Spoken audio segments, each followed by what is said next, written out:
You are listening to part 3 of episode 35 of the Psychotherapist Podcast. In this part of the episode, we discuss the testosterone crisis in America, the decline and fall, and what the implications for society could be. I discuss one of my favorite books, a book co-signed by Bill Gates, who also enjoys it quite a bit. It is called How to Lie with Statistics. It's a good one. I recommend it. Even if you don't read, it's like 100 pages and it's got pictures and it's not fancy language. And we leave off in a mysterious, surprising tip on how to kill estrogen. All that and more on this episode of I got distracted by that vroom vroom. I'm recording in a car right now because that's just my life these days. It be like that sometimes. Enjoy the episode. Peace. And now, speak of websites, if people wanted to go to a website to listen to our fantastic discussions, where would they go? YouTube. And it's actually good that you bring that up, because something that I've had on my list for basically years now, but totally forgot about at this point, was getting on actual podcast platforms like Apple, Spotify, whatever, you know. iHeartRadio. Exactly. I think that would make it quite more accessible, you know, because it's, at least for me, like on my phone, if I put on a YouTube video, I have to leave it on, like, the screen. I can't, like, swipe to kind of just turn the screen off but keep the sound going, you know what I mean? So, yeah, man. And, how would we do that? I don't remember. I remember, like, tell you what, I'll do a little research during this, you know, over these next few weeks, since I'm not working and stuff, to figure it out. But there is a way. I just remember not looking into it, you know, except for like 4 years ago, you know. Okay, so we have some pretty damn good stuff out there, Malcolm. Well, we also have a lot of content too, and we got, you know, we did have a hiatus period or whatever, but I think we're really on a very consistent thing right now. Yeah, well, we're getting back on the horse, as they say, as many other people are. Yeah, man. Since the pandemic, so it's a good time to keep the mojo going. For sure. So we've been. So they're not bugging me now. So. Perfect. So we've got 2 more things on our agenda for today. One is the testosterone crisis in America. And I'm, just to be clear to the audience, basing all of this off of a 15-minute Google. So don't think this is some well-researched, thought-out, you know, thing. Okay. I thought to myself, why did we even get onto the testosterone thing? What led us in that direction? Well, I don't think either of us have low testosterone T-scores right now. Well, I'm scared to get tested, so speak for yourself. But I can't remember what the specific trigger was this week, but it's something that had been coming up, you know, a few times here and there, like on, say, the Jesse Kelly show or whatever, because he sells supplements. But, you know, I just thought to myself, I mean, let's just think, for example, the consequences of low T levels. I wonder what the T levels of all those Uvalde policemen were. Okay. You know what I mean? That's just one example. But basically the idea is that, you know, first I wanted to answer the question, is there an actual declining testosterone crisis?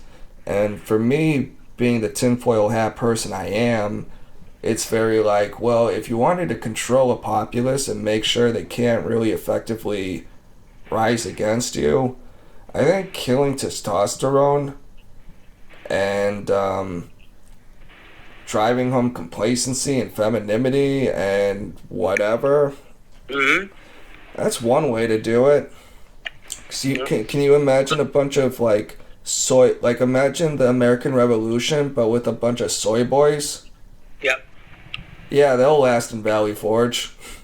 Well, it really ties into the whole gender identification bullshit, doesn't it? It really does because, one of the articles I read, read a few articles and skimmed others and talking about how it's been like politicized and everything, but just to cut straight to the science of it before we get into that. So I just Googled testosterone in America. I didn't like write decline or rise or anything like that. And just a wall of super mainstream stuff, some of the stuff you had mentioned, like PubMed and like whatever, talking a lot. Did PubMed cite the research? What do you mean cite the research? I mean, at PubMed, when you went to that site, did they give you lists of research that had been done? Yeah, so... Abstracts, what they put, yeah. Yeah, I read some abstracts, or at least skimmed them, and ton of mainstream stuff, and also articles going back to like 2007, talking about this thing, how there's been a steady decades-long decline of a rate about like I think 1% a year, of testosterone levels. And, there were a ton of questions and things that came to my mind just from a sort of, like that book, How to Lie with Statistics Levels. Like and the article I read was like acknowledging of it, but it started off with, for example, and it was a more recent one, I think 2020 around there, but saying, well, more guys are getting like hormone therapy or whatever, testosterone therapy or whatever. I'm like, well, I mean, more ladies are getting fucking boob jobs. That doesn't mean there's a breast crisis in America. Right.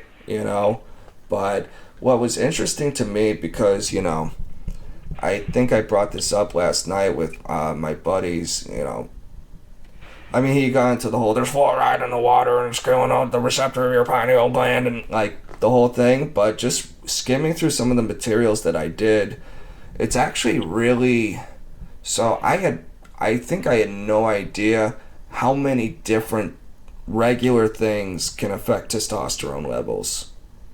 Yeah, I didn't even get into like all the microplastics and stuff, just the fact that there's less labor jobs and, like they did measures of like grip strength and stuff, and what else? Like rising obesity rates has been a huge part of it, which actually makes a lot of sense, in America, because I'm sure those graphs would fucking fly together like a fucking flock of geese, But yeah, so there's the possibility of the more prescription meds possibly having some effect, but the foods we eat, so it goes so much broader than just like, oh, the microplastics in the water,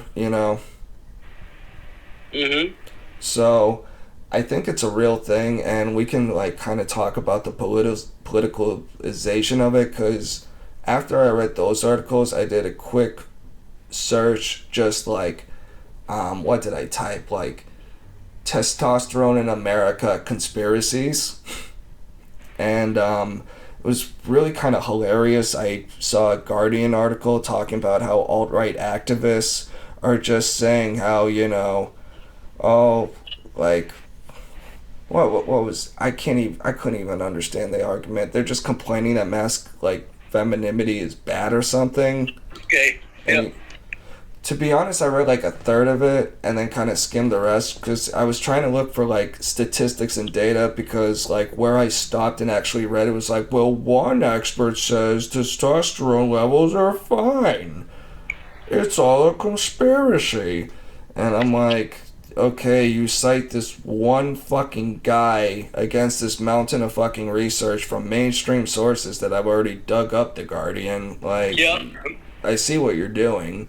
And, it was just complaining and whining and bitching about, like, I don't know, like, America's gender masculinity crisis is why Trump got elected, and it's like, oh, boo fucking who. Do you believe that's a part of it? I think a very, very minor part of it, maybe. I mean, I think it was less about,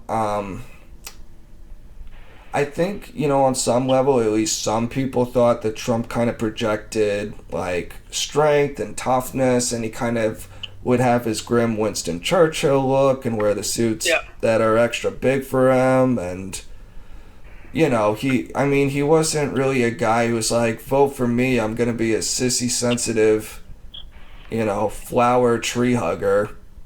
Mm-hmm. I never really got that vibe from him. Right. But he did project more of the sort of... He was more old school, Yeah, more old school, masculine, not afraid to be accused of being that, I don't call ladies pigs, only Rosie O'Donnell. Right. Fascinating to see pictures of him with his first wife. I didn't realize she was as accomplished as she was, as well-liked as she was. Mm-hmm. I didn't know she was an Olympic athlete. I don't want, beauty queen and all that stuff, Oh, that's cool. Rest in peace, Ivana. Yeah.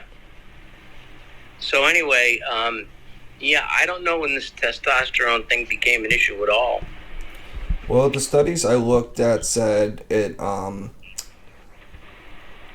least I think the sort of periods they've been, like, measuring since have been, like, the 70s. Okay. So basically the last 50 years, the average sort of male testosterone level has gone down like 1%. Oh, and just real quick, I had to throw in with that Guardian article another little just silly fucking pseudo-liberal science thing. So they try to make the argument that, like, well, like, having higher testosterone levels doesn't mean athletic success. In a study of 1,000 women, 30% of them had lower testosterone levels and won a race. And it's like, how to lie with statistics? Was it right? Exactly. Was it 0.5% lower? Was it 50% low? Like, once I've read that book, Bob, I am so pedantic about everything, but I love it because it's really like, yeah, dog, you can present so many things in ways that are just disingenuous, Which book are you talking about? So it's Bill Gates' favorite book, God Bless His Soul. It's called How to Lie with Statistics. Anomaly told me to read it. God Bless the Soul? No, it's called How to Lie with Statistics. Oh, okay. I was saying God bless Bill Gates' soul for, approving that book and inspiring Anomaly to read it and inspiring me to read it because I think it's a good one. Yeah, it's really true, and not a lot of people, very few people can read statistics and understand them, like from research studies. Yeah. Like when you were talking about doing your research on this, and I thought you were going full-blown, full research design and, discussing your population, your methods of data collection, and, what you were going to use, and the mathematical stuff you were going to use, like standard deviations and stuff like this. What kind of level of professionalism do you think I'm bringing to this podcast? Yeah, Bob? right. Half the time I'm talking about Tinder dates and like whatever, like. Yeah, you're being quite a level. quite a level. Not in the standard sense. Not of like professional. Not in the classical sense, but yeah. I guess, yeah. Whatever. So yeah. My conclusion, though, is that there is a testosterone crisis. There are consequences, and, it's like kind of a lot of common sense. And I'm like, the main point of like many of the articles I saw was like, it's a very multifaceted thing, and there's a lot of changes in our culture, our diet, the things, we do and interact with, the kind of work we do, and lack of hard labor, et cetera, that is all together, contributed to this issue.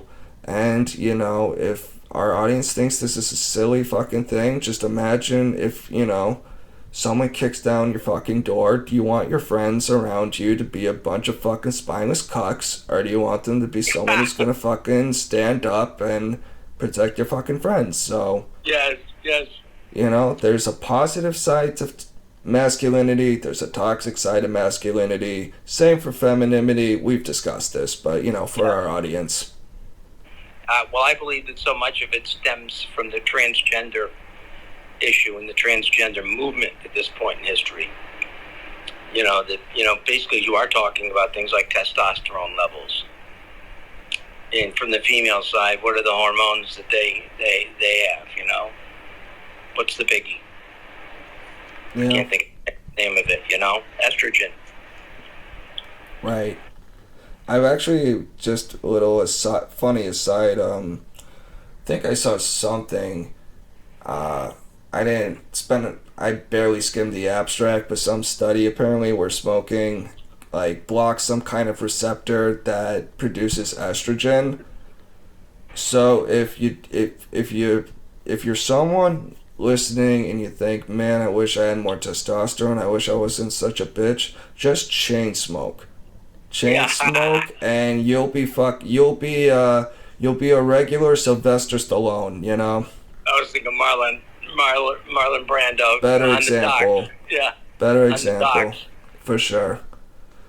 Yeah, but so I encountered for the first time clinically. Let me be careful. I discuss this. It's not my patient, but a situation where an adolescent accessed testosterone and some other male enhancements from the internet.